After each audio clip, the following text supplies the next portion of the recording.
안녕하세요. 저는 와탭랩스 데브옵스 팀 리더 송재진입니다. 얼마 전 와탭 데브옵스 데이 행사라는 오프라인 행사를 했는데요. 일부 요청이 있어서 당시 진행한 와탭랩스 세션을 영상으로 남기기로 했습니다. 그리고 영상에서만 덧붙이고 싶은 말이 있는데요. 데브옵스에 관심 있거나 데브옵스로 전향을 희망하는 분들에게 와탭랩스 데브옵스 팀의 채용은 항상 열려 있습니다. 세션 주제는 매년 2배씩 성장하는 와템랩스 서비스를 관리하면서 진행했던 점진적 변화입니다.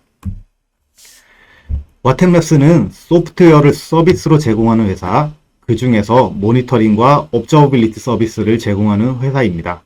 해외에 큰 회사들이 몇몇 있지만 대한민국에서는 와탭이 유일합니다. 데브옵스라는 정체성을 가진 팀이나 부서를 가진 회사는 많고 회사마다 성격도 다양합니다. 인프라 엔지니어 위주로 구성된 곳도 있고요. 서버 개발자 위주로 구성된 곳도 있습니다. 클레임 처리와 SLA를 전문적으로 관리하는 SRE 위주의 데브옵스 팀도 있겠습니다. 저희는 스타트업이라서 일의 범주가 보다 넓은 편입니다. 모니터링 소프트웨어를 만드는 코드 작성 이외에 나머지 대부분의 일을 맡고 있다고 봐도 좋습니다. 이마저도 넘어서 팀 내에서 직접 모니터링 소프트웨어 모듈을 개발하기도 합니다. 왜냐하면 회사 내에서 저희 서비스 사용자의 업무와 가장 비슷한 일을 하는 팀이기 때문입니다. 모니터링 회사에서 일하게 되면 문제 상황에서 이슈를 식별하고 트러블 슈팅하고 병목 구간을 제거하는 튜닝은 참 잘하게 됩니다. 고객들의 문의 대부분도 이슈 상황에서 어떤 데이터를 봐야 하는지, 모니터링 서비스에서 나타난 지표가 무엇을 의미하는지와 같은 것들입니다. 이런 문의에 대해 온라인으로 응대하고 답변 드리는 것도 저희 데브옵스 팀이 맡은 업무입니다. 팀은 저를 포함해 총 4명인 작은 규모입니다. 저 빼고 나머지 모두는 와템랩스가 첫 직장인 주니어들이고요. 팀원들 경력을 평균 내면 3년도 안 됩니다. 하는 일의 스펙트럼이 넓은데도 잘 굴러가는 것 보면 참 다행이라고 생각하고요. 조직도 작고 평균 경력도 많지 않은 데브옵스 팀이 어떻게 그럭저럭 잘 굴러갈 수 있는지를 데브옵스 철학에 빗대어 이야기하려고 합니다. 애자일이란 단어의 사전적 의미는 기민하다, 민첩하다인데요. 많은 사람들이 크게 한 번에 바꾸는 것이 아니라는 이야기입니다. 회사에서 대규모의 변화를 동반하는 큰 프로젝트는 하기가 무척 힘듭니다. 저희도 마찬가지입니다. 사실은 여력이 안 돼서 조금씩 바꾸어 나갔는데 이런 방식이 데브옵스 철학과도 일맥상통하게 된 것 같습니다. 반대로 접근했으면 굉장히 힘들었을 것 같습니다. 예를 들어 저희 회사 CTO님이 이번에 데브옵스 팀이 주도해서 전사적인 형상관리 프로세스와 빌드 배포를 전면 재구축해 보라고 했거나 제가 비싸지만 정말 좋은 도구가 있는데 도입만 하면 대부분 문제를 해결할 수 있을 것 같아요 라고 먼저 주장했다면 이런 식의 접근이었다면 오히려 지금과 같은 모습은 이루기 힘들었을 것 같습니다. 말씀드린 바와 같이 저희 팀은 주니어 위주의 작은 팀이고요. 대단한 실력자가 모든 것을 새롭고 편리하게 고쳐놓은 적 없습니다. 혁신적인 신기술 도입에서 큰 효과를 보았다는 것도 아닙니다. 2020년 아플라시안에서 조사한 자료입니다. 실리콘밸리와 한국을 비교하면 기술 도입에 대한 트렌드는 2년 가까이 차이가 난다고 합니다. 그래서 2020년에 외국에서 설명한 이 결과는 지금 한국의 데브옵스 상황과 비슷하지 않을까 생각했습니다. 전체 회사의 85%는 기술 부족, 레거시 인프라, 조직 문화로 인해 장벽을 느끼고 있다고 합니다. 즉, 데브옵스 문화를 가져가는데 장벽이 없다고 답한 회사는 15%도 되지 않습니다. 조직 문화는 어쩔 수 없다 쳐도 기술이나 레거시 인프라는 구성원들의 노력으로 극복할 수 있을 것 같습니다. 첫 번째, 기술 부족의 문제입니다. 기술은 부족하지 않은 회사가 오히려 특별한 경우가 될 것 같습니다. 기술로 승부를 보겠다고 하는 저희 같은 회사도 필요한 모든 영역의 기술을 확보하지 못합니다. 수십 년의 사업 경력을 가진 회사도 기술 부족에 힘들어하기는 마찬가지입니다. 애초부터 기술이 넘쳐나는 회사가 있는지도 모르겠습니다. 레거시 환경 문제는 업종과 관련되지 않았을까 생각합니다. 변화보다 안정을 우선하는 산업군이 분명히 있습니다. 불편함에 적응해서 더 이상 불편을 못 느낄 수도 있고요. 손대지 않다 보니까 계속 손을 못 대고 내버려두는 예도 있겠습니다. 그래도 강조하고 싶은 건 현재의 레거시 서비스는 모두가 처음에는 최신 시스템이었다는 사실입니다. 그리고 나머지 장벽인 기업 문화입니다. 저희 회사는 다행히 해당 사항이 없지만 만약에 금융회사나 원자력 발전소 같은 회사라면 실패를 장려하고 책임 소재를 묻지 않는다는 것이 현실적으로 어려운 일이 될 것 같습니다. 자사의 서비스를 운영하는 게 아니고 고객사의 IT 시스템을 위탁해서 운영하는 회사도 마찬가지겠습니다. 금융회사의 IT 계열사인 제 예전 직장에서는 지금 와템랩스의 상황과는 정반대였습니다. 인력도 충분했고요. 구성원 개개인의 역량도 나쁘지 않았습니다. 그런데 매번 일 진행이 잘 안 되었습니다. 어쨌든 저는 수년 전에 10년을 넘게 다닌 그 회사를 나왔기 때문에 기업 문화를 어떻게 극복해야 하는지는 잘 모르겠습니다. 하지만 데브옵스 담당자 직함을 가지고 있는 여러분들이나 개발, 운영, 사일로에서 데브옵스를 고민하는 회사에 속해 있다면 장기적으로는 반드시 긍정적으로 변하지 않을까 생각합니다. 세상의 진리를 단 한 문장으로 요약하면 모든 것은 변한다 라는 말이 있습니다. 원문은 같은 강에 두 번 발을 담글 수 없다인데 의역하고 시적인 표현이 덧붙여지면서 변하지 않는 진리, 모든 것은 변한다 라는 말이 나왔다는 설입니다. 어쨌든 다 변하는데 데브옵스 담당자들도 변화를 해야 하지 않겠습니까? 변화는 무질서를 줄이는 방향이 되어야 합니다. 엔트로피 법칙이 있습니다. 제가 연력학을 잘 모르지만 맞는 이야기 같습니다.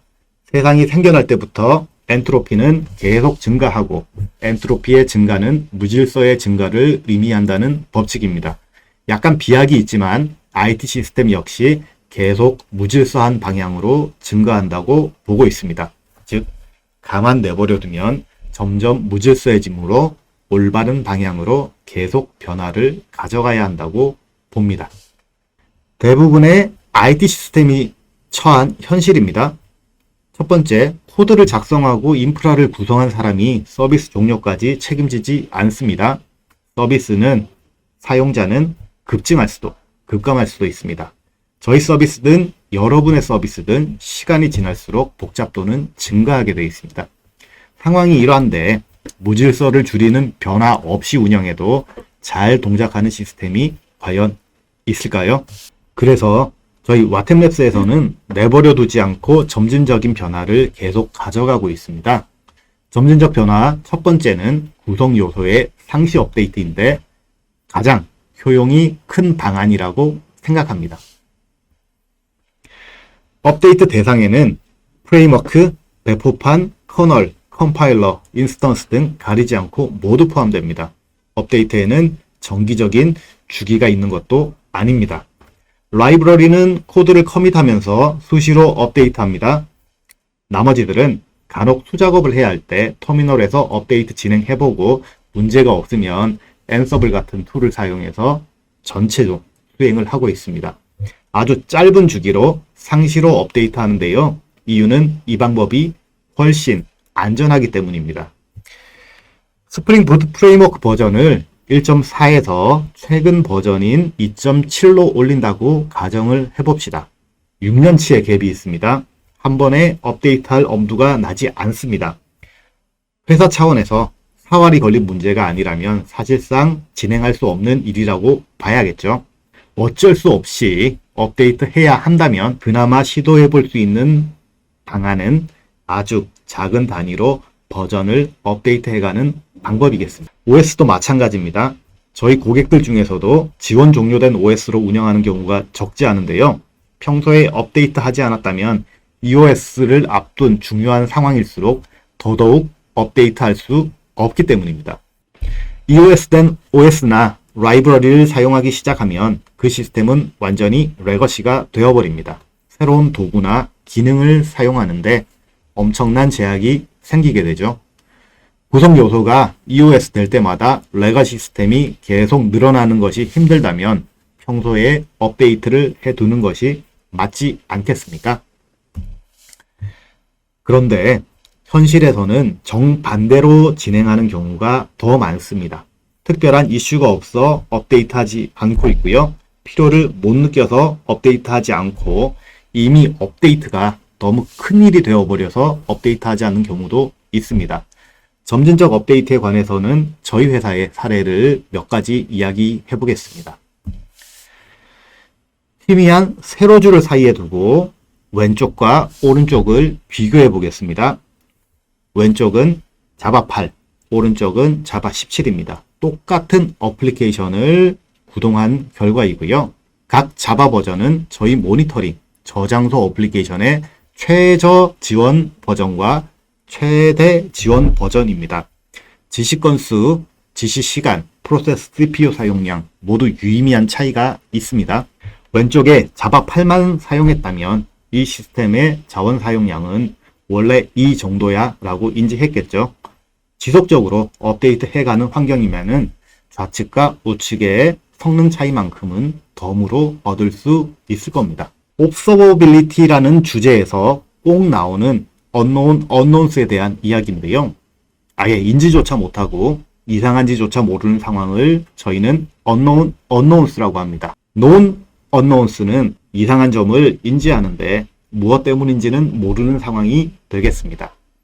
known knowns는 무엇이 이상한지, 왜 그런지 모두를 아는 상황입니다. 수십 년간 같은 서비스를 운영한 조직에게도 아직 unknown unknowns는 너무나 많이 남아 있습니다. 과연 수년간 업데이트 안 한 서비스가 아무런 이슈가 없을까요? 두 번째 사례는 프레임워크 버그입니다. 힙 사용량을 512MB로 설정했는데 프로세스 메모리 사용량은 2기가를 쓰고 있죠. 메모리 조금 더 쓰는 게 치명적인 이슈를 유발하지는 않습니다. 실제로는 프레임워크 버그에서 기인한 릭이고요. 역시 업데이트만 상시로 해줬다면 예방하거나 해소할 수 있는 이슈입니다. 다만 인지하지 못하고 이 서비스는 원래 이 정도 메모리를 쓰는구나 라고 한다면 unknowns에 해당하는 상황입니다. 우리가 맡은 서비스에 unknowns는 얼마나 많을까요?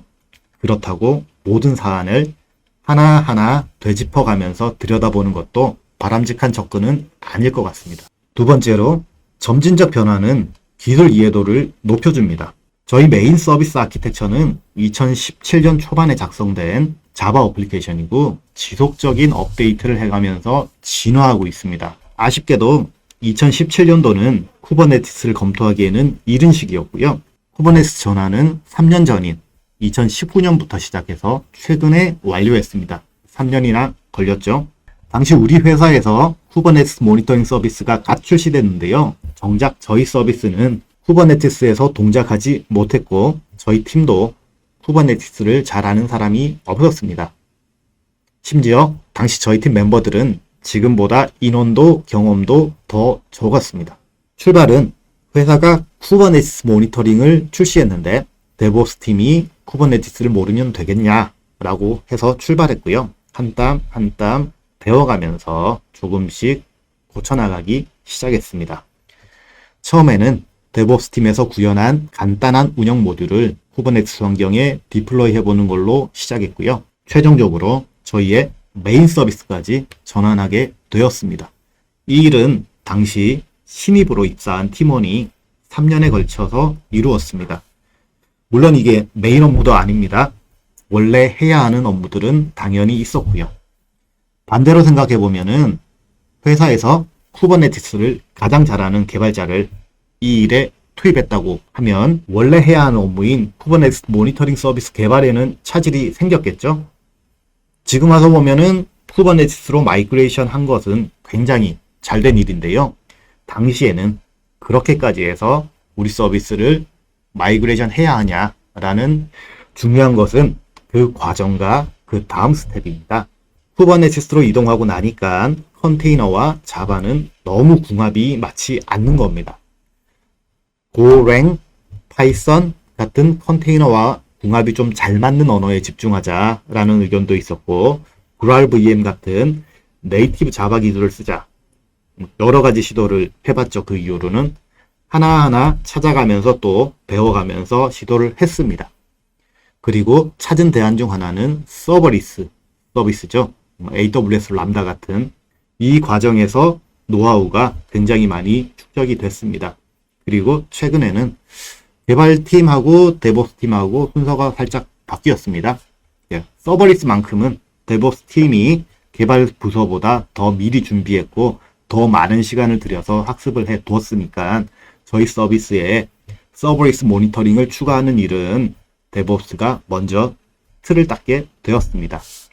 팀에 굉장히 뛰어난 슈퍼스타는 없고요. 모두 신입으로 입사한 주니어들이 점진적으로 하나씩 쉬운 기술들을 학습해 가면서 해낸 과정입니다. 이 사례는 똑같은 일을 하는 자바 어플리케이션을 고랭으로 마이그레이션하고 컨테이너 사이즈를 확인한 겁니다. 컨테이너 이미지 크기는 140배가 줄었고요. 컨테이너에 할당해야 하는 CPU 양과 메모리도 월등히 줄었습니다. 숙련된 전문 마이그레이션 매니저가 있고, 이런 매니저가 태스크를 잘게 쪼개서 역할별로 인원들에게 나누어주는 방식을 썼다면 쿠버네티스 전환 과정에서 서버리스에 대한 고민을 포함해서 이런 유의 보너스는 절대로 얻지 못했을 겁니다.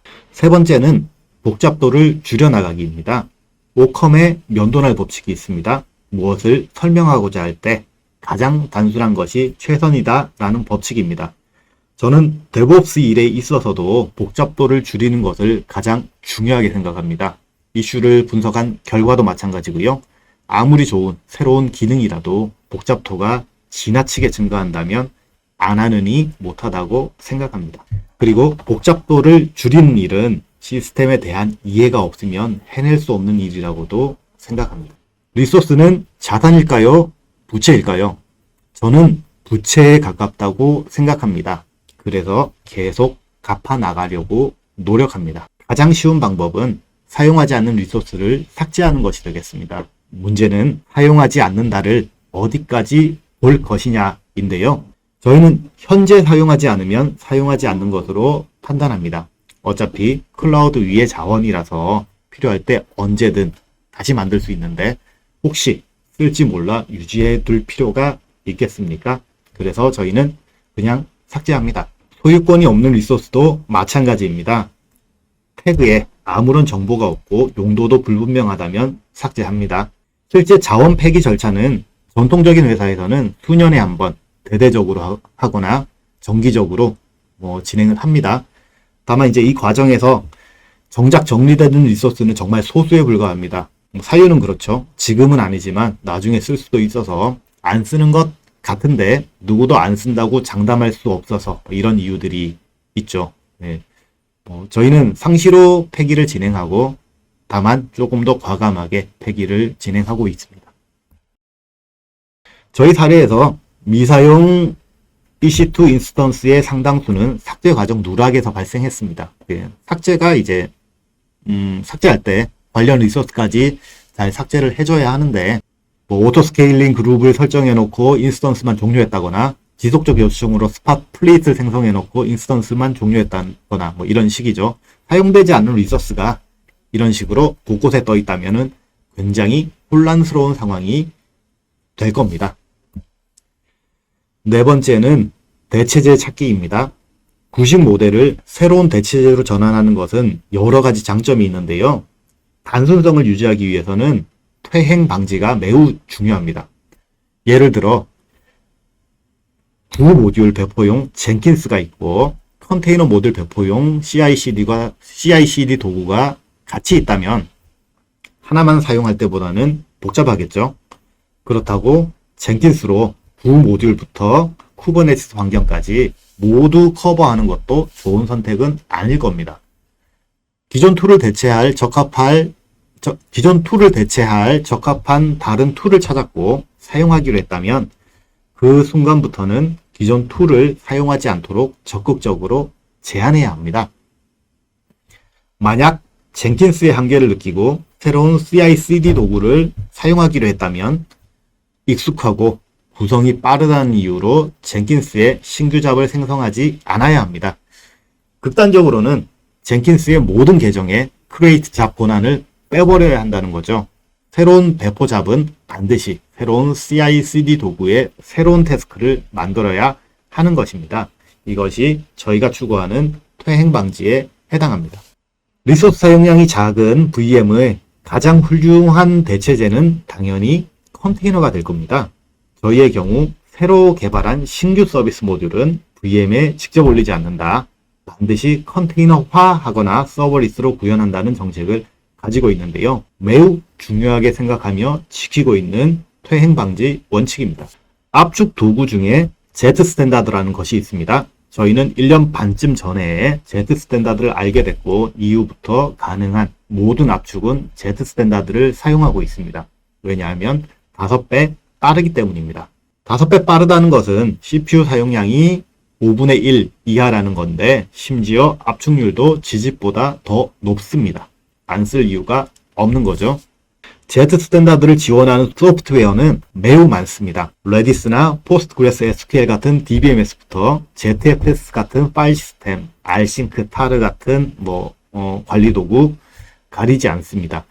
기본적으로 압축을 적용해서 쓰는 도구들은 최근 버전에서는 다 Z 스탠다드를 지원하고 있고요.